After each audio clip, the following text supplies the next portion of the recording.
Bairrista Futebol Clube em campo, aqui no Estúdio 4 da RDC TV, que faz essa parceria com o Grupo Bairrista e retransmite o programa pelos canais 24 e 524 da NET. Mais do que isto, o Bairrista Futebol Clube também é retransmitido em todas as plataformas digitais, tanto da RDC como do Bairrista, aliás.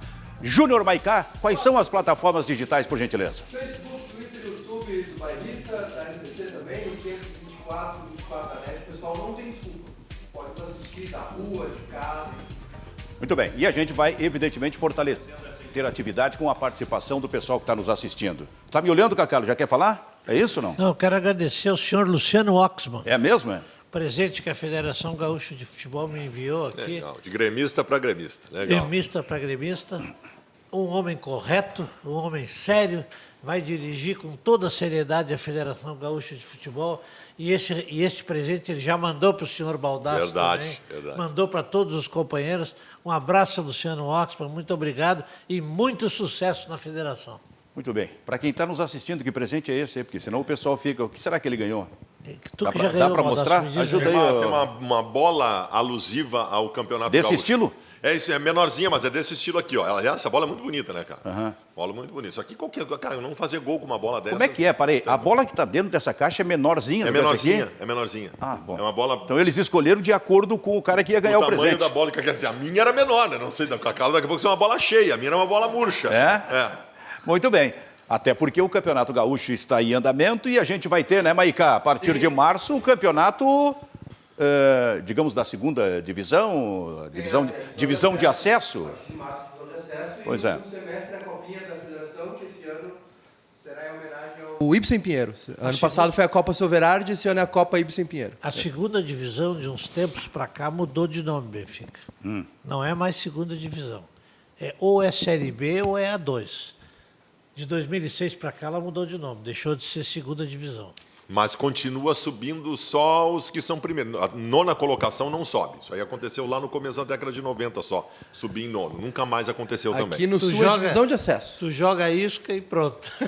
É nesse pique, então, que a gente está começando aqui o Bairrista Futebol Clube com Fabiano Baldasso, Luiz Carlos Silveira Martins, Kleber Grabowska e Júnior Maicá, com Edu Santos também, que ontem foi para a estrada, foi assistir. Isso é verdade? Ele foi mesmo aí em Juí assistir o jogo? Foi. Do São Luís? É verdade. Só vendo o tape. Na verdade, o nosso querido grupo bairrista estava em todas as... Só nós não estivemos com Juventude, que era muito longe, né? Sim. Em Coruripe. Mas estivemos em Caxias, para o Caxias e Botafogo, e em Juí para o São Luís e América. Daqui a pouco a gente vai destacar isso aí. Os gaúchos na Copa do Brasil. Tem mais gaúchos jogando na semana que vem. Mas especialmente a questão do Caxias e aquele pênalti que não foi marcado a favor do Caxias e de algum modo tirou o Caxias da Copa do Brasil. Os gaúchos na pré-Copa do Brasil. Muito bem, então, esse é o Luiz Carlos Silveira Martins. Bom, Cacalo, já que tu chegasse muito assanhado assim... Vamos nessa, meu. Vamos lá. Teu primeiro recado em relação ao Grêmio nesse momento, Cacalo, esperando a Libertadores lá no mês de março. Eu vi circular em notícias hoje pela manhã que o novo vice-presidente de futebol do Grêmio seria o conselheiro Paulo Luz. Não sei se isso está confirmado, não sei se isso... Praticamente, Cacalo. Tem coletiva agora à tarde do Romildo. O Serra tem mais informações, daqui a pouquinho ele vai trazer. Vou ouvir o Rafael Serra depois, mas eu vi essa notícia hoje pela manhã e quero dizer que conheço muito bem o Paulo Luz, trabalhou na minha gestão do Grêmio há 23 anos atrás, tem muita experiência de clube, é um sujeito ponderado, cauteloso para tomar as decisões, um grande gremista, com temperamento para saber dirigir, com toda certeza, o departamento de futebol, mesmo que em futebol propriamente dito não tenha experiência, tem muita experiência de clube. Eu acho que o presidente Romildo faz uma boa escolha, porque o Paulo Luz, além de tudo, sabe ouvir, e isso é muito importante. Quem sabe ouvir, sabe dialogar. E se ele dialogar com o nosso treinador Renato, vai ser muito bom o aproveitamento do departamento de futebol. Bom, deixa eu ver o Serra, então. O Serra tem condição, Edu, de fazer contato com a gente direto da redação? Deixa eu ver o Rafael Serra aí. Está aqui ele, aqui, ó. Está confirmado o Paulo Luz mesmo, Serra, como novo vice de futebol do Grêmio? Essa tendência é muito forte, Benfica, o Paulo Luz, porque já esse nome ele vem sendo já A gente tenta, né, buscar esse nome já há algum tempo e todas as pessoas que eu falo, Benfica, é sempre o mesmo perfil que as pessoas dizem, olha, é um cara conciliador, é um cara que não vai chegar no microfone e vai dar declaração forte, não é um cara que vai bater de frente com o Renato, não é um cara que vai queimar jogador publicamente. E todo esse perfil, né, todas essas características aí, elas remetem ao nome do Paulo Luz, que é um cara aí, como o Cacalo falou, que já vive o Grêmio há muitos anos, mas que está desde o princípio da gestão Romildo. Desde 2015 ele faz parte da gestão Romildo. Nos últimos anos ele fez parte, inclusive, do Conselho de Administração e é conselheiro do Grêmio, se não me engano, desde 88, 89. Então ele vem para ser esse cara, o vice de futebol, e mais 2 nomes serão colocados aí como diretores de futebol. Quais são eles? Oi? Quais são eles? Um deles é o Cláudio Tavares, Benfica, que deve ser um desses nomes aí. O outro eu não consegui descobrir, mas... Desculpa, Serra, repete o nome, por favor, eu não entendi. O Cláudio Tavares, Cacau. Cláudio Tavares. Ok. Então deve ser mais um diretor de futebol. E aí o que eu ouvi, Benfica, é o seguinte, esses caras que vão compor, né, essas pessoas que vão compor o departamento de futebol, elas, digamos assim, elas não terão poder de decisão. Né? As decisões do vestiário passam pelo Romildo, pelo executivo Klaus Câmara e pelo Renato Portaluppi. Não, para tudo, Serra, para tudo. Vamos começar de novo. O Grêmio vai ter vice de futebol, 2 diretores, para quê? Para serem uma espécie de gestor de vestiário, Benfica, o Cacalo, aquela figura ali que tu sabe muito bem, né? Mas não tem poder de decisão nenhum? Quem vai decidir é o presidente, o executivo e o Renato. Também conhecido popularmente como Rainha da Inglaterra, né? Mais ou menos, né? Senta lá numa cadeira e todo mundo fica na volta decidindo. Eu acho, pelo que conheço, que o Paulo Luz não tem temperamento para esse tipo de atuação. O Paulo Luz eu conheço muitíssimo bem, é um homem de posições firmes, é um homem de tomadas de posição. Ele não vai lá para o departamento de futebol pura e simplesmente para ser mandado. Eu penso que isso aí há ruído nessa comunicação, Serra. Não acredito que o Paulo Luz vá servir para esse tipo de comportamento. Bom, se ele não tem esse tipo de perfil, Cacalo, e teria que conviver com essa situação, ele não aceitaria. Benfica, assim... Porque é uma coisa realmente estranha. Serra, assumir um vice de futebol e com mais 2 auxiliares sem poder nenhum de decisão. Uma das mudanças, Benfica, que aconteceram no departamento de futebol, que até ano passado tinha o Duda Kreff como vice-presidente, os 2 diretores, o Alberto Guerra e o Deco Nascimento. O Duda quis sair por motivos mais pessoais, porque ele também não tinha poder de decisão, né? O Duda era muito mais uma figura política, por ser ex-presidente, filho do patrono. O Guerra estava ali por uma questão política também, porque é um cara que se dá muito bem com o Renato e o Duda, já trabalhou com o Renato. E o Deco estava ali também por uma questão política de ser do movimento do Romildo e já ter trabalhado em outras áreas do clube. Não tinham também poder de decisão. Uma das coisas que fez o Alberto Guerra, por exemplo, pedir para sair foi essa, que ele queria, por exemplo, ter mais autonomia para contratar, para sugerir nomes, não tinha, então ele pegou e pediu para sair. Serrinha, desculpa, Baldasso. Serrinha, o que tu estás me dizendo na prática, pela informação que tu obtiveste, é que o funcionário do Grêmio vai ter mais poder de decisão do que o vice-presidente. Sim, tu estabeleceu uma comparação do Klaus Câmara com o vice-presidente de futebol, é isso, né? É isso que eu entendi. Lembrando que no Grêmio quem decide as coisas também, e isso passou, e eu vou trazer aqui de bastidor assim, as contratações do Thiago Neves e do Diego Souza. O Conselho de Administração também tem um poder muito forte, eu vou dizer que mais que o Departamento de Futebol. Por quê? Quando surgiu o nome do Thiago Neves, que desde o ano passado o Grêmio está tentando, esse nome foi avaliado e foi aprovado pelo Conselho de Administração. Quando chegou no Diego Souza, não foi muito bem, né, visto esse nome pelo Conselho de Administração, mas aí pesou o Renato, né, que traz o jogador como confiança, e a questão da grana. Por quê? O Renato chegou e disse o seguinte, bom, se vocês não têm dinheiro para contratar um centroavante ou não querem abrir o bolso, né, ou não querem liberar o cofre para contratar um centroavante que custe caro, então vocês têm que aceitar a minha sugestão. Bom, eu tenho aqui, já vai falar Baldasso, mas eu tenho aqui um cara que, identificado com a história do Grêmio, foi presidente do Grêmio, foi vice de futebol. Pelo relato do Rafael Serra, nós temos a seguinte situação de mando no Grêmio. Renato Romildo, conselho de administração e um novo vice de futebol com seus auxiliares sem poder de decisão? Antes disso... Ou não? Antes disso, o executivo, o funcionário, antes... Sim, o Klaus Câmara. Olha, eu sou... Tu está surpreso com isso, né? Além de estar surpreso, eu não tenho por que deixar de emitir a minha opinião sobre isso, já emiti muitas vezes publicamente. Eu sou completamente contrário a esse tipo de organização no departamento de futebol. O departamento de futebol, na minha modestíssima opinião, e hoje as coisas podem ter mudado, podem ser diferentes, eu não acredito que o futebol tenha mudado desta forma, mas o departamento de futebol precisa de uma pessoa, no caso um vice-presidente e seu diretor, que esteja no dia a dia do futebol, atendendo às reivindicações dos jogadores e tomando as decisões para resguardar o jogador de futebol. Eu acho que, modestamente, eu posso estar equivocado, o presidente Romildo é um excelente presidente, eu votei nele todas as vezes, não tenho nenhuma queixa do presidente do Grêmio, mas eu acho que é muito difícil que funcione na prática, que ocorra um episódio no departamento de futebol, como ocorreu com o Kahneman agora há pouco tempo, que deu uma entrevista e o assunto estourou lá na presidência do clube. O presidente que teve que dar explicação. Esse tipo de explicação, na minha, repito, peço vênia para repetir, na minha modestíssima opinião, deve ser resolvido dentro do vestiário pelo treinador e pelo vice de futebol. Não pode um funcionário, por mais competente e qualificado que seja, como parece que é esse funcionário do futebol do Grêmio, tenha poder superior ao vice-presidente de futebol e a seus diretores.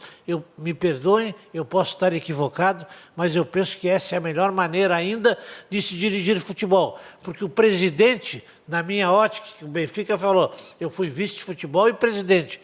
O presidente, a meu juízo, tem que ser a última instância. Aí é que está. A última instância. O presidente... Em seguida vai falar o comentarista Kleber Grabowski, já vem para o baldaço aqui. O vice de futebol decide as coisas com os jogadores e se por eventualidade não conseguir decidir, não conseguir resolver, chama-se a presidência, que será sempre preservado e será a última instância. Fabiano Baldassi. No caso, o presidente passou a ser a primeira instância a quem se deve reportar para o Grêmio, isso é muito arriscado.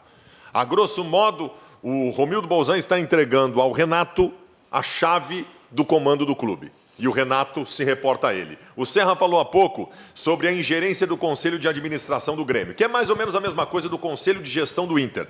Eles não têm ingerência, eles dizem sim ou não. Chega pronto. Chegou neles o que o Renato definiu que o Grêmio tinha que contratar o Thiago Neves e o Diego Souza. Chegou ao Conselho de Administração do Grêmio para aprovar ou não aprovar. Mas o caminho da decisão foi tomado só pelo Renato. É fundamental. O Cacalo foi vice-presidente de futebol, um dos maiores deste estado, tendo como presidente um dos maiores dirigentes da história desse estado também, que foi o Fábio Koff. E o Fábio Koff, que poderia ser centralizador, poderia fazer com que tudo chegasse para a decisão dele, delegou ao Cacalo o comando do vestiário. E o Cacalo fez um grande trabalho. Não pode o homem contratado, o diretor executivo contratado, mandar mais que o vice-presidente de futebol. Está dizendo executivo, executa. Ele precisa se reportar a uma instância anterior ao presidente do clube, que é o vice-presidente de futebol. Mais ainda, o técnico. O Romildo Bolzan, presidente do Grêmio, ele está correndo risco ao tomar a decisão que toma. E a decisão é a seguinte: Renato, toma conta. Bom, tu está mandando em tudo. Opinião de Fabiano Baldassi. Em seguida eu quero voltar com esse assunto, especialmente com o Cacalo. Kleber Grabowski, comentarista, a tua opinião sobre tudo isso aí, Kleber? Acho que o Grêmio oficializou uma coisa que já acontece há muito tempo, né?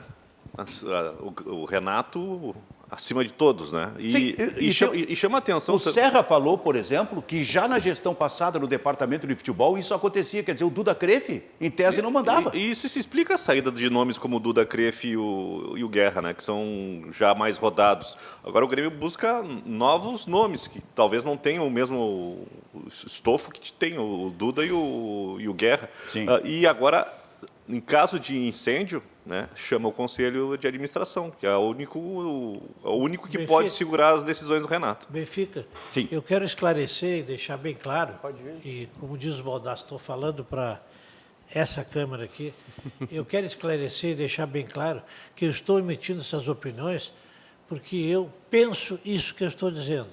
mas estou emitindo essas opiniões em função das informações. Em função das informações que eu recebi do Rafael Serra.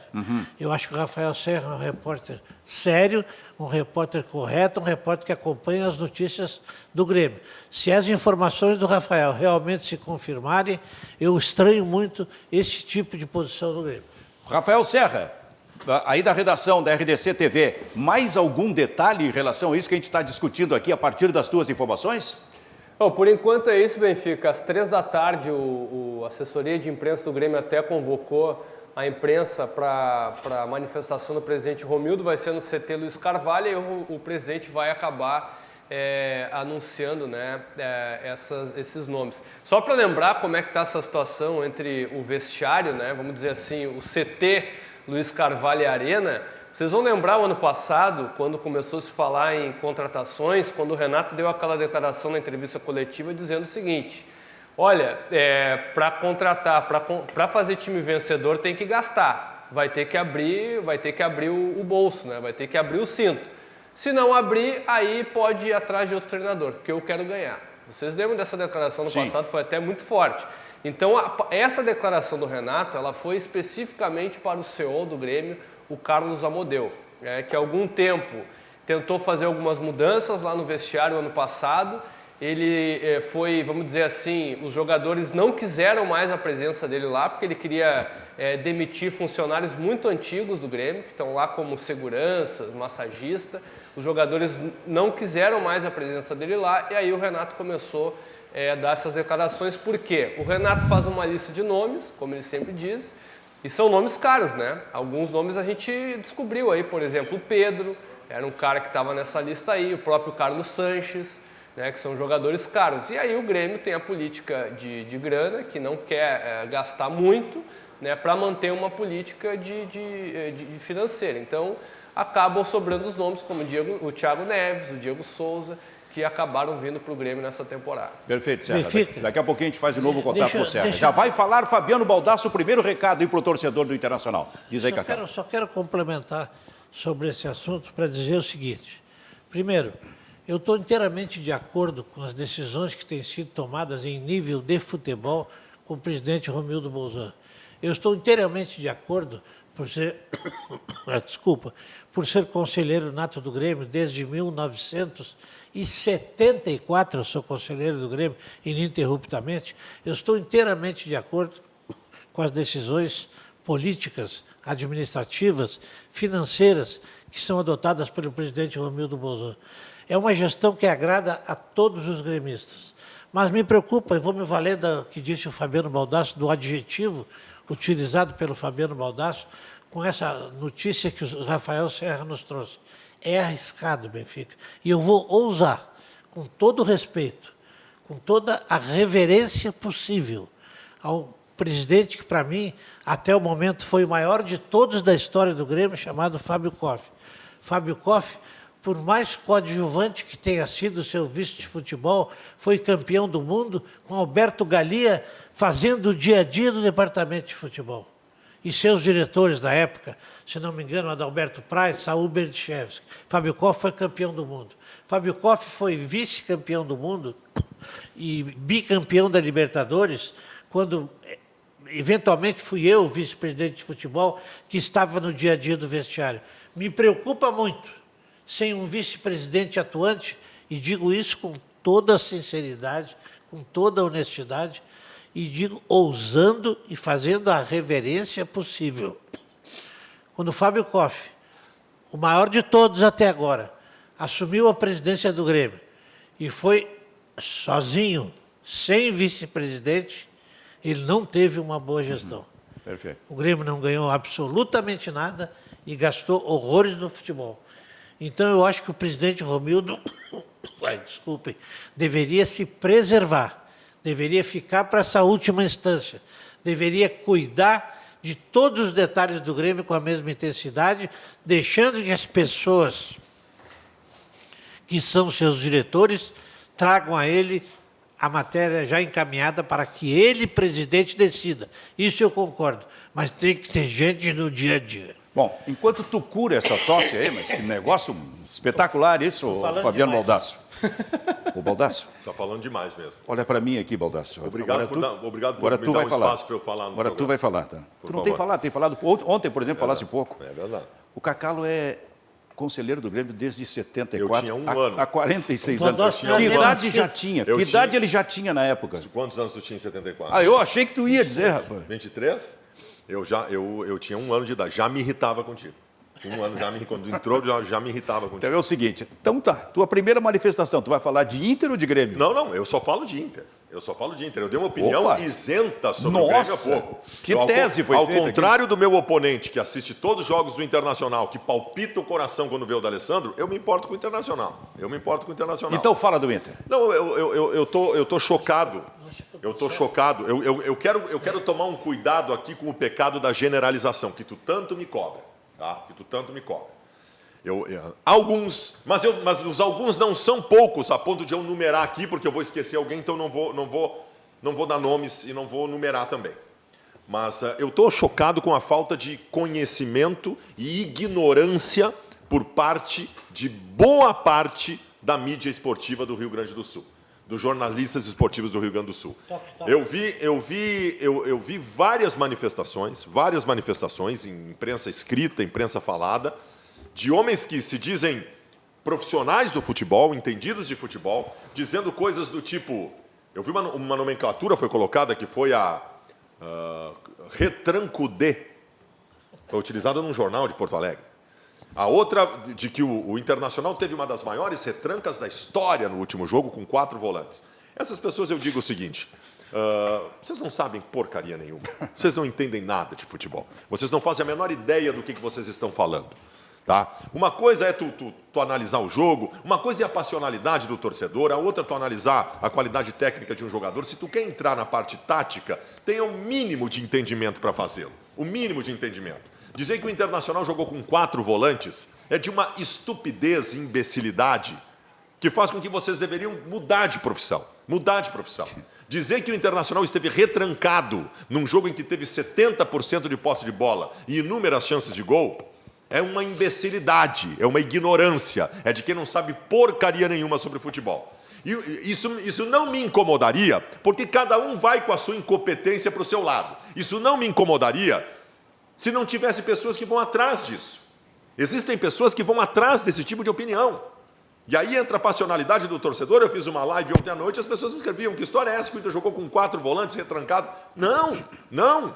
Então, assim, eu tenho pena do jornalismo do Rio Grande do Sul, que tem uma parte significativa, é minoria, mas não é pouco, uma parte significativa que não entende porcaria nenhuma de futebol. Ô, guri, tu entende? O mínimo para falar sobre futebol. Muito bem. O mínimo. Eu entendo menos do que muita gente, eu entendo menos que todos aqui da mesa, mas o mínimo para falar. Esses que eu estou dizendo aqui não entendem nada. Foi por isso que eu te botei aqui na mesa tática, ontem para falar sobre os movimentos do Internacional. Kleber, como é que tu fica nessa situação? Afinal, tu que é um comentarista isento, tu entende ou não entende de futebol? Kleber entende. Eu não sei, depois dessa eu estou tentando me recolocar no mercado. Onde é que tu te encaixa, né? Júnior Maicar, a nossa Beleza. interatividade neste momento, neste Bairrista Futebol Clube, na parceria RDC TV com o Grupo Bairrista. Sim, senhor. Mandar um abraço aqui para a rapaziada que está nos assistindo. O Ezequiel Borges aqui no YouTube, Vinícius Weber, Mazito, Vitor Kozer, João Vitor. Comigo? Não? Depois? Tá bem. Karina Grudzinski, a rapaziada também no Facebook, o Brian da Silva, o Marcos Vinícius. O Marcos Vinícius concorda com o Baldasso, o William Dornelles diz que o Baldasso é chorão.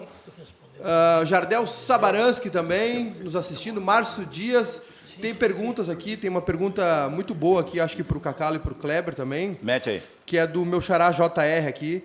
Se o Grêmio, quais as possíveis perdas que o Grêmio pode ter com esse modelo novo de gestão? Então, Cacalo. Para ti? Pode ser, Cacalo. Não, primeiro eu quero que se confirme as informações que o Serra nos trouxe. Eu não sei se o Kleber referiu aqui que isso não seria um modelo novo de gestão, né? Eu não, realmente, Benfica, eu não estou acompanhando assim internamente as coisas do Grêmio. Eu me manifestei pela primeira vez sobre esse assunto em função das informações que recebi. Sim. Mas só o dia a dia poderá responder acerca de alguma dificuldade.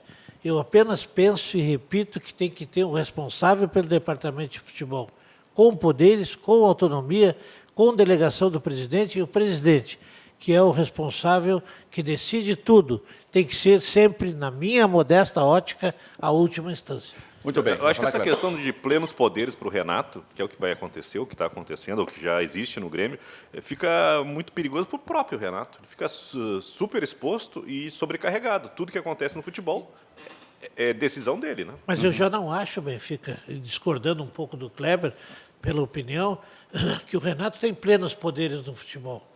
Nós mesmos estamos dizendo que quem decide é o presidente. Então o Renato tem que se comunicar com o presidente do clube. O equívoco para mim é que essa comunicação seja do treinador dentro do vestiário com o presidente do clube. Que não se dê com o vice-futebol. Tem que ter uma intermediação, na minha ótica, porque às vezes os problemas não precisam chegar ao presidente. Perfeito. O presidente do Grêmio, ele, Romildo, excelente presidente, repito, tem que ser preservado, tem que se preservar como última instância. Muito bem, que assunto, hein? Tomou boa parte do programa, mas era importante. Eu quero saber, porque hoje é dia de TBT. Sim, senhor. Né? A famosa quinta-feira, aquela em que a gente relembra algum fato passado. E num caso específico do Internacional, vou ver até se eu tenho daqui a pouco o vídeo para colocar desse jogador aqui, essa imagem desse jogador. Mas morreu hoje, aos 42 anos, vítima de um infarto fulminante no interior de São Paulo, André Balada, ex-centroavante do Internacional, que jogou no Inter naquele ano de 2003, onde estavam subindo Daniel Carvalho, Nilmar. Isso aí. Foi o começo da virada do Inter. Os gêmeos, né? Tá aqui, ó. Tá aqui o lance dele aqui, ó. André Neles. André Neles. Um gol dele que a gente vai repetir, inclusive, marcado no Clássico Grenal. As imagens estão correndo aí. Nós ganhamos um Grenal com um gol dele. Eu até não sei, foi esse jogo que terminou com a vitória do Internacional? Foi 1-0, gol dele. Foi 1-0, gol o dele. Inter teve uma grande vitória contra o Corinthians também. Sim. Com o gol dele. Vamos fazer o seguinte, Batista, vamos repetir esse lance aí, por gentileza, enquanto o Baldasso fala... Está aqui, ó. Cruzamento para a área. A bola foi no travessão, né? Voltou. Era o Daniel Carvalho ali? Ou o Sangalete. O goleiro era o Darley. Goleiro Darley. Sim. E ele cabeceou para marcar. O histórico desse jogador. Eu até não sei se tem relação com a sua morte prematura. Pode tirar a imagem, por gentileza, Batista. Eu não sei se tem relação com a sua morte prematura. O André Neles era um centroavante de muito boa qualidade. Um homem de área, de uma colocação absurdamente diferenciada. Ele se colocava onde a bola ia. Ele chamava muito a atenção por conta disso. Já em Porto Alegre, e a alcunha dele de Balada já diz alguma coisa, ele teve muitos problemas no extracampo. E ele reconhecidamente, e eu só digo isso porque ele admitiu em várias matérias de TV, ele teve muitos problemas com drogas na sua carreira. Inclusive, enquanto estava no Internacional. Com vício violento de se afastar, de sumir de clubes, de se enfurnar em lugares com a dependência química. E eu lamento muito, lamento muito. Esse é um jogador que, se tivesse tido uma condução correta na carreira, era um jogador para ser centroavante de seleção brasileira. Ele tinha muita qualidade. E foi o problema com as drogas que determinou a saída prematura dele. Também. Né? Porque naquele ano de 2003, depois de uma longa invencibilidade, talvez a maior invencibilidade do Grêmio em Grenais, o Inter vira um Grenal, acho que foi no Olímpico, né? 2-1. E esse gol é contra o Corinthians na largada do Campeonato Brasileiro, acho que é a terceira ou quarta rodada, e logo em seguida ele sai do Inter. Incrível, né? E aí quem foi se firmando como, digamos, entre aspas, o centroavante do Internacional foi o Nilmar, né? Foi. Porque o Nilmar era uma alternativa no banco, se não me engano, porque pro André. ali já se vê o Diego no time do Internacional. Isso, o Diego. Né? E eu me lembro que o Fabiano Baldasso foi ver um Grenal Júnior no Beira-Rio, porque se falava muito dos gêmeos, Diego e Diogo. E o Fabiano, o cara que joga é outro, é Nilmar. Isso é entender de futebol. Esse é o jornalista diferenciado. Tá, muito bem. Foi talentoso. Muito bom. Bairrista Futebol Clube. Só para esclarecer, o Fabiano era isento naquela época. Naquela época era isento. Bairrista Futebol Clube, RDC TV e Grupo Bairrista. Kleber, eu quero mostrar agora uma imagem aqui. Levanta aqui, por gentileza. Vem no telão aqui, Kleber. Olha só, porque ontem nós tivemos 3 gaúchos na Copa do Brasil. O Juventude que fora, Dinamarca, empatou 0-0 e garantiu classificação. Isso. O São Luís de Juí, que empatou em casa e caiu fora, tinha que vencer. América de Natal, Era a mesma situação do Caxias, que precisava vencer o jogo por jogar em casa, acabou empatando contra o Botafogo e o Botafogo foi o classificado. Só que aí, Kleber, aconteceu o lance, que eu quero que o Batista coloque pra gente aqui, rapidamente, o lance do pênalti a favor do time do Caxias ontem, que o árbitro... Olha só, olha aqui, olha o pênalti. Claríssimo. Olha ali. Muito bem. Segura, por gentileza, então, Batista. Kleber, e esse pênalti? Se ele marca esse pênalti e o gol é confirmado, o Caxias estava classificado. Não tem discussão, né? Não. É pênalti, né? E no segundo tempo tem outro lance também discutível. Ah, Kleber, parei um pouquinho. Eu vou acostumar. Eu garanto que eu vou acostumar, pessoal.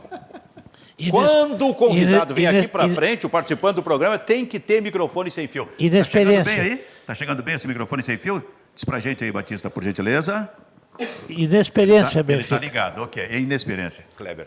Bom, só repetindo, então, esse pênalti claríssimo, né? Pênalti Sim. claríssimo. Na saída da bola, o braço já está estendido. Então, não tem aquele negócio de braço colado e depois movimentado. Sim. É pênalti claríssimo. E no segundo tempo, tem um lance também que é pênalti. Que é bola que também bate na mão do zagueiro. Não tão claro quanto esse. Mas tu acha que foi pênalti aquele do segundo tempo? Acho que foi. É, Acho eu te confesso que eu fiquei em dúvida. Quer dizer, no teu entender, teríamos 2 prejuízos para o time do Caxias. E toda a revolta do Caxias depois. E aí, na revolta, o dirigente do Caxias, que eu não sei qual é o nome dele, É que aí tu perde... o cara deu um pontapé e depois um tapa no A árbitro. gente que trabalha com pessoas ao redor, comandando pessoas, às vezes, em situações da vida, eu costumo sempre dizer uma coisa. A razão é toda tua. Cuida para não perder a razão. Sim. No momento que o Caxias tinha toda a razão no pleito, no momento que agride o árbitro da partida, como aconteceu, aí se divide a culpa, entendeu? Não, aí é um problema. Para efeito de observação de CBF ou STJD, nem se divide. Nesse momento, a CBF e o STJD vão esquecer do prejuízo para o Caxias. Eles passam a ver apenas a agressão do dirigente. O Caxias emitiu 2 notas oficiais hoje, né? A primeira foi lamentando o ocorrido, tem uma imagem flagrante de... eu não sei qual é o cargo dele lá no Caxias, daquele dirigente, mas ele deu um tostão no juiz por trás, um tapa, enfim. Foi muito feio o jogo passando na Globo para boa parte do Brasil, né? O Caxias emitiu uma nota de repúdio, enfim, resumindo aqui, o Caxias tem como suas diretrizes o fair play e nutre profundo respeito a todos os árbitros, personagens tão importantes do futebol. A diretoria reafirma seu compromisso com a ética e respeito, repudiando qualquer ato de violência que aconteceu no jogo de ontem. E depois o Caxias também emitiu não sei se foi uma nota, mas aí foi via Twitter, né, um comunicado reclamando muito da arbitragem do jogo de ontem. E o Caxias foi muito bem. O Caxias, olha, um belo jogo. Não, 60% de posse de bola, amassou o Botafogo. Tem uma outra coisa. Não é só uma passagem de fase. São R$600 mil. A Copa do Brasil para os clubes menores o Juventude, faz a diferença para um ano inteiro. O Juventude foca na Copa do Brasil O Juventude ano passado, que inclusive eliminou o Botafogo, foi até oitavas, faturou quase R$10 milhões. Isso aí faz toda a diferença. Então também por aí, talvez principalmente por aí, a indignação do Caxias. A revolta do Caxias. Eu não sei se a gente tem lances aqui do jogo também do São Luís de Juí, que acabou Kleber empatando o jogo em casa na estreia do técnico Piccoli e ficou fora. As imagens estão aí, ó. Estão colocadas e o Kleber fala sobre o jogo. A estreia do Piccoli no São Luís foi a melhor partida do São Luís, mas um futebol ainda improdutivo, muito toque para trás, muito toque para o lado. O São Luís não conseguiu agredir e, apesar de criar boas chances, né, ficou no 0-0. Se lamentou muito o São Luís, foi a melhor apresentação, mas a decisão para o São Luís é domingo contra o Pelotas, né? O gauchão está com a corda no pescoço e o fantasma do rebaixamento é muito forte. Ontem o São Luís estreou um jogador que ele trouxe do Acre, polaco, que foi destaque da Série C jogando no Atlético Acreano, e o pessoal de lá que transformou ele, parece que no Messi do Norte, o negócio assim, tem uma alcunha lá, não sabe como o Remo e o Paysandu, que são os 2 grandes do Norte, não contrataram esse cara, e o São Luís de Juí foi buscá-lo. Perfeito. Kleber, muito obrigado. Disponha. Kleber Grabowska. Diga, Júnior Maicá. Tivemos a primeira baixa, né? O Bahia foi eliminado pelo River do Piauí. Esse é o detalhe. Gol aos 44 do segundo tempo. E mais um motivo para o São Luís lamentar, porque se o São Luís passasse pelo América, tinha toda uma badalação brava. Vai jogar na Fonte Nova, estádio de Copa contra o time do Roger, e agora o River, teoricamente, é um adversário mais O fraco, River né? do Piauí recebeu, e dentro do regulamento da competição, tinha que vencer em casa. Recebeu o Bahia, um empate classificava o Bahia, o River acabou quase no final do jogo, acho, fazendo o gol. 42 do segundo. E falhou se o Douglas, garantiu, né? O Bahia do Roger Machado é o primeiro grande a cair na Copa do Brasil. Douglas Friedrich, o goleirão, Agora, falhou. E o Corinthians, hein? Na Libertadores da América, ou na pré-Libertadores da América. Fora Thiago Nunes, que perdeu, foi mal no primeiro jogo, manda embora o Thiago Nunes, retranqueiro. Que perdeu. Retranqueiro. Perdeu para o Guarani no Paraguai. Tem Pessoal... chance semana que vem de virar a situação em São Paulo. Mas jogando mal e outra coisa. Luan. É, o que eu ia falar. Lembram do Luan no primeiro jogo, no torneio dos Estados Unidos que ele jogou, marcou 2 gols, jogou um monte. E dentro daquela passionalidade eu já ouvia manifestações daqui a pouco de torcedores do Grêmio. Perderam o Luan, não poderia ter perdido. O Luan de lá para cá não consegue mais, Kleber, jogar no... Não consegue encontrar... Não consegue, ele está mal. Não consegue encontrar os espaços que ele encontrava com o Grêmio naquela circulação, naquela movimentação. Se esconde atrás da marcação. Ele já tinha saído do jogo contra o Santos. O Corinthians teve um jogador expulso, o Janderson, quando fez o 2-0 logo no início do segundo tempo. Sim. A primeira providência do treinador para a recomposição foi tirar Luan, sinal de que ele não está tão bem assim, não é tão importante nesse começo. E uma outra questão do Corinthians. O Corinthians, quando joga dentro de casa...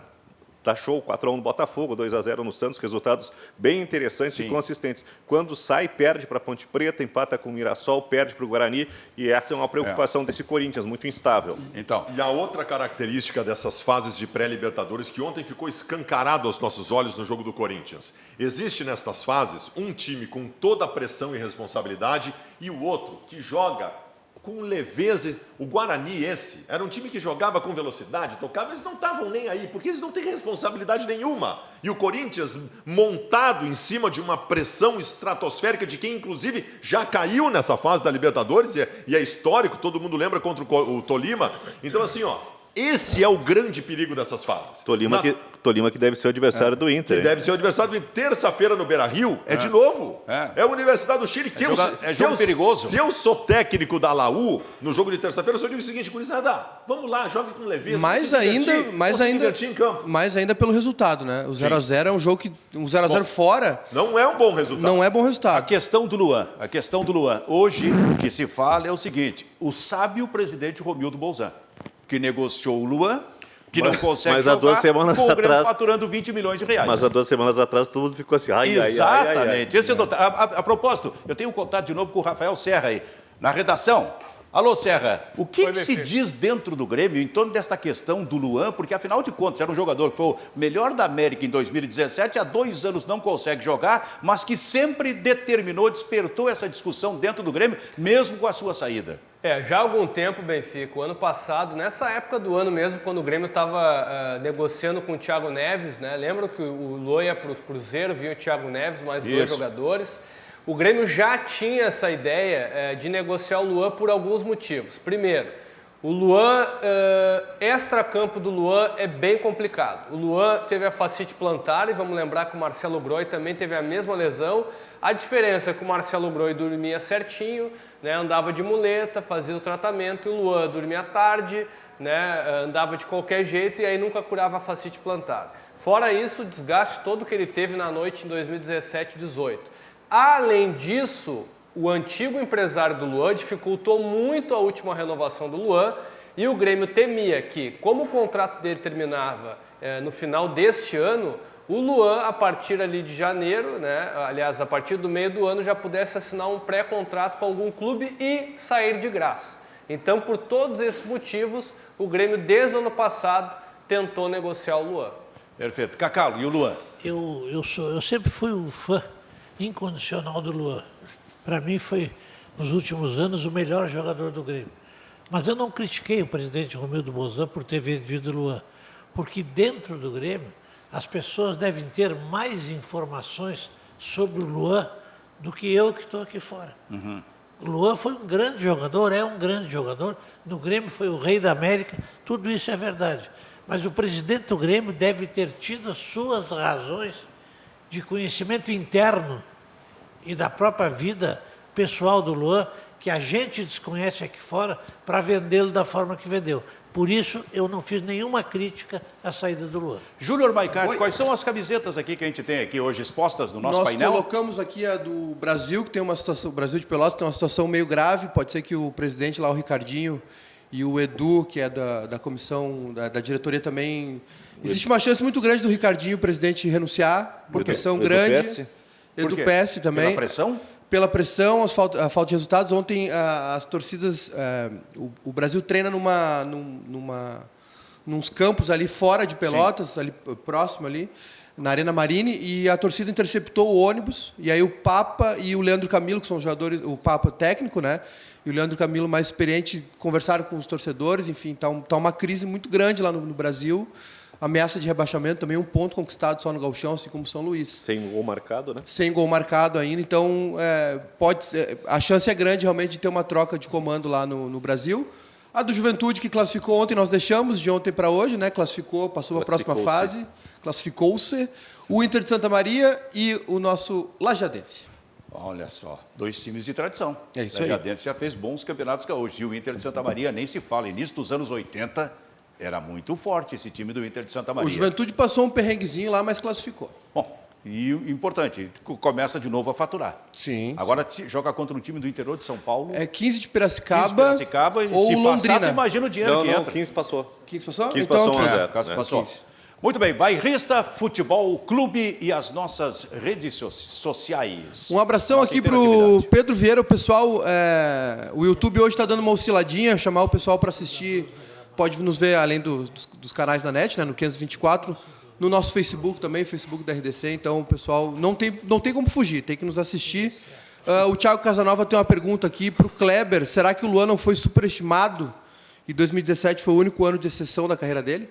Eu acho que não. Acho que o Não, em 2016 ele foi campeão da Copa do Brasil com o Falso 9, já jogando bem. Com a dupla ali. Não foi o único. O Luan consagrou o Douglas em 2016, naquela dupla que fazia a parte ofensiva do Grêmio em 2017, o grande nome dele. Eu acho que tem aí uma coisa que determina a queda de rendimento do Luan, que para mim é visível. Sereno. Não, também, mas o Sereno é consequência disso também, a retomada do Sereno, que é não ter sido convocado para a Copa do Mundo. Eu me lembro, antes da Copa, era um jogo reserva do Grêmio, dos reservas do Grêmio contra o Botafogo. O Luan fez questão de jogar porque o Tite estaria no Engenhão. Estava a fim de ir para a Copa do Mundo e achava que podia ir e não ter ido para a Copa do Mundo. outro detalhe, não foi jogar na Europa. Isso hoje está batendo muito em jogador jovem. A saída do Pedro Rocha. Aí depende da Mas cabeça. ele apostava num sucesso permanente aqui no Brasil. Ele mesmo desistiu dele. A saída do Pedro Rocha para o CSKA, né? Que foi, né? A bola da vez era o Luan, né? E o Luan até se aconselhou com o Neymar. O Luan não ele não quis ir para o leste europeu. O Luan não foi pode. e a surpresa foi a Não proposta pode pelo um jovem jogador ou um jogador que tem aquele destaque como em 2017, sendo o principal da América, cair tanto nos 2 próximos anos. Há 2 anos ele não joga. Fabiano Baldasso, Leandro Damião jogou demais em 2011. Van Basten. Quando fez, se não me engano... Não. Em 2011, Damião foi maior que Van Basten. Tá bom. Quando fez cerca de 40 gols. Em 2012 foi o goleador da Olimpíada, jogando pela seleção brasileira. A partir de 2013 não jogou mais. O Damião só jogou no Internacional. Damião só É jogou por no isso que o Inter Internacional. está querendo ele de novo, ou não? Santos, Cruzeiro e Flamengo, né? Ele É. passou por esses Isso, 3. e não conseguiu. É Damião por, só- é por isso que o Inter está querendo ele de Não, novo? não está querendo. Nem tem como. Ah, não João. tá? Porque o Guerreiro estava fazendo uma campanha aí. Não, mas o Damião mas aí é que tá. Eu vou dizer uma coisa para vocês. O Luan joga muito mais que o Damião. Sim. O Luan é muito mais jogador que o Damião. Tem Não há dúvida nenhuma. Um leque muito maior. O Luan, os primeiros movimentos do Luan que eu vi no Grêmio, quando era comentarista isento ainda, tinha ali um guri diferente. E ele foi absolutamente decisivo. Um jogador de craque. O Luan é craque. Alguma coisa aconteceu nesse processo, se faz leituras, o Kleber fez uma leitura aqui que pode ser verdadeira, mas não é possível que não se consiga recuperar esse jogador. Sim. Não é possível que esse jogador simplesmente tenha um corte na carreira de ser o melhor jogador da América para simplesmente não jogar mais absolutamente nada. E a gente sabe dos problemas extra-campo. A gente sabe. Então, assim, alguém vai ter que ter, porque ele ainda é jovem, alguém vai ter que ter a capacidade de recuperar aquele craque para o futebol brasileiro. Por falar em atacante, doutor Luiz Carlos Silveira Martins, levante por gentileza. O senhor vai receber esse microfone aqui. Vem à frente desse telão. Sua vez, aqui, professor. Onde acha aparece que eu devo ir? Vai lá, Bairrista professor Futebol Clube. Raimundo. Tu acha que eu devo ir? Vem, Muito vem. bom. Eu claro. quero aprender um pouco mais contigo, além de tudo que eu já aprendi. Isso, Silvio, vem, te enquanto movimenta. o Cacalo Diga, faz a desfila aí no nosso cenário, queria dizer que eu vi o Tolima e Macará. E aí? E acho que o Inter passa da Laú e aí vem a treta. Calma. O Tolima, Essa é pra ti, viu, Baldasso? o Tolima é treta. E aí, É Baldasso? confusão.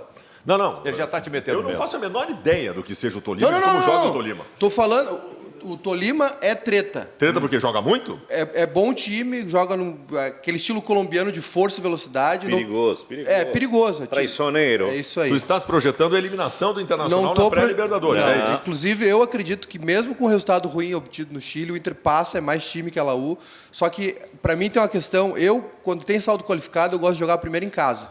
E o Inter joga primeiro na Colômbia contra o Tolima. Provavelmente o Tolima passa, o Macará é muito fraco. Eu prego respeito absoluto a todos os adversários. Agora, se o Internacional acha, se a gente chegar à conclusão de que nós estamos diante do Tolima com um problemaço de muito difícil solução, então larga a Libertadores. Né? Não, eu não disse isso. Eu estou dizendo que é um adversário difícil. Tá bom. Então, essa discussão de vocês, seu Largo, ela não para aqui, ó. Porque eu chamei o Cacalo aqui. Então, a imagem vem aqui para Luiz Carlos Silveira Martins. Tá ligado Como esse se diz, microfone? tá ligado, né? Como se dizia antigamente, o microfone é todo teu. Não, primeiro eu quero Nós vamos ver dizer- aqui sobre primeiro atacantes. Eu quero dizer que meu contrato não prevê eu vim aqui em pé da aula, mesmo? da aula de futebol. Aditivo aí, Mas aditamento para o ti. Baldasso me deu o apoio que eu viesse até aqui. Eu recebo 20% para dar aula aí, de aditamento. Por que eu não Eu recebo? não sei, deveria conversar com a casa. Hein? Olha o telão aqui. Vamos olhar o telão, porque eu Olha o quero ver telão. agora gols do garoto PP. Atenção, a seleção brasileira olímpica joga hoje contra a seleção uruguaia. Sim. Empatou o primeiro jogo contra a Colômbia. É bom que ganhe o jogo contra o Uruguai, porque são 4 seleções participando dessa fase final do pré-olímpico e 2 apenas se classificam para a E Olimpíada. o próximo jogo é com a Argentina. Então a seleção brasileira precisa vencer o seu jogo de hoje à noite contra o Uruguai. Agora, tem um garoto que é reserva, mas que e é do Grêmio, que quando entra faz gols como esse aqui. Coloca o primeiro gol para a gente ver aí, por gentileza, meu amigo Batista. Vamos ver se entra aqui. Estou falando do PP. Não está entrando gol? Cadê os gols? Claro, isso é um programa colorado mesmo. Gol do PP não aparece. Me disseram que tinha os gols do PP, rapaz. É a Ive? Onde é que estão esses gols aqui? PP tem que ser titular do Grêmio quando voltar ou Não, não? a Ive está comandando esse programa. Deve ser. Eu já PP falei- tem que ser. Já falei aqui. Se jogar Thiago Neves e não jogar PP, isso é caso de polícia. Mas são posições diferentes, Baldasso. Não, mas não interessa. Como não interessa? O Thiago Neves e o Diego Souza Como não jogarem. interessa? Se Thiago Neves e Diego Souza jogarem e não jogarem Matheus Henrique e o PP, se é no Inter... então, quem Baldasso, faz isso vai para Baldasso, entradas com os Baldasso. braços esticados tomando pedrada. Olha lá, Silvio. ó. crucificado. Tá na mão, Silvio. Vamos ver aqui, ó. Olha aqui. Esse aqui foi o primeiro gol que ele marcou na competição, se não me engano. Vamos ver se repete Contra esse lance. Contra o Uruguai, sim. Vamos ver se repete esse lance, que eu acho que foi aquele do lançamento do Matheus Henrique, que deu o toque para o PP. Esse é o primeiro gol dele na competição. Golaço, hein? É um baita gol. Baldasso, Jogando lá tá na ve- esquerda. tá vendo o Agora, posicionamento o segundo dele? gol. Vamos lá. Tá vendo o posicionamento dele, Baldasso? Olha É a aí. mesma do Everton. Não Olha é aí. Thiago Neves, não é Diego Souza. Repetindo, vamos ver. Bolívia. Não, mas ele fez. o Everton tu não vai tirar do time. Mas o o que Everton. vai fazer o então quê, tira então? outro. O PP, Tira outro. A disputa do PP com E o aí Alisson. o outro PP gol tem que dele. jogar. Olha o toque que ele recebeu. Eu não sei se foi do Bruno Guimarães, enfim. Mas ele criou a jogada. Olha ali, ó. Ele fez o corta-luz e recebeu para marcar esse belo gol para a seleção brasileira. Ele marcou 3. É um dos goleadores. Aí já está repetindo o primeiro gol. Pode tirar a imagem então, Batista. Meu querido. Ele marcou 3 gols e é um dos goleadores do Brasil nessa competição. Fala do PP aí. PP, eu vou sintetizar o que eu penso em relação ao PP numa Vem cá, coluna... Carlos. Vem um pouquinho para cá. Fica perto aqui. Muito Charme. Você é um Cadê homem a camisa diferenciado. cadê a camisa do Grêmio? Não tem, hoje não tem. Hoje não tá. Eu vou sintetizar o que eu penso em relação ao PP numa coluna que escrevi no Diário Gaúcho de Qual hoje. foi? Todo mundo sabe que eu sou assim, um cara convicto em relação a centroavante. Um time de futebol, para mim, começa pelo centroavante, mas centroavante de qualidade. Centroavante que faça gols. Não me importa se é centroavante de movimentação ou centroavante aquele mais presente na área. Mas eu hoje escrevi no Diário Gaúcho que, caso Luciano e Diego Souza não sejam suficientes para efeito de competitividade do Grêmio na busca de títulos, por que não experimentar PP e Everton no ataque? Aqui. Já- Me chamou para cá. Já aconteceu. Por que não experimentar PP e Everton no ataque? Silvio. Everton tem jogado solto, se movimentando por todos os lugares do campo e fazendo gols. E PP é isso que nós vimos aqui nesse jogo da seleção. Mas esse, Cacau, é o grande erro do Maicá ao achar que tu tem que escolher entre Everton e PP a titularidade. Eu vou citar um exemplo para vocês. Em 2006, o Inter campeão da América. Estamos indo para o final. Time formado, campeão da América, surge um menino chamado Alexandre Pato na reta final quando o Inter ia para o Mundial. Sabe o que aconteceu? Arruma um lugar para ele. E se arrumou um lugar para ele. O PP tem que arrumar um lugar para ele. E sabe quem é que foi para o banco de reservas naquele indeterminado momento, ficou no banco? Yarley. Isso aí. Aconteceu. Quando o fato foi firmado. Fui citado, preciso do meu direito de resposta. Então vamos lá, rapidinho, então. Mediador. Aconteceu no jogo com o São José, entrou o Ferreirinha pela esquerda, o PP está na seleção, né? E o Everton foi para dentro. Tanto é que ele faz gol ali dentro, né? O segundo gol é um rebote que ele pega dentro da área no oportunismo. E, meus amigos, o problema é o seguinte, nós temos uma coisa chamada posicionamento e característica. Bom, esse assunto, esse debate seguramente vai continuar. Muito obrigado, Luiz Carlos Silveira Martins.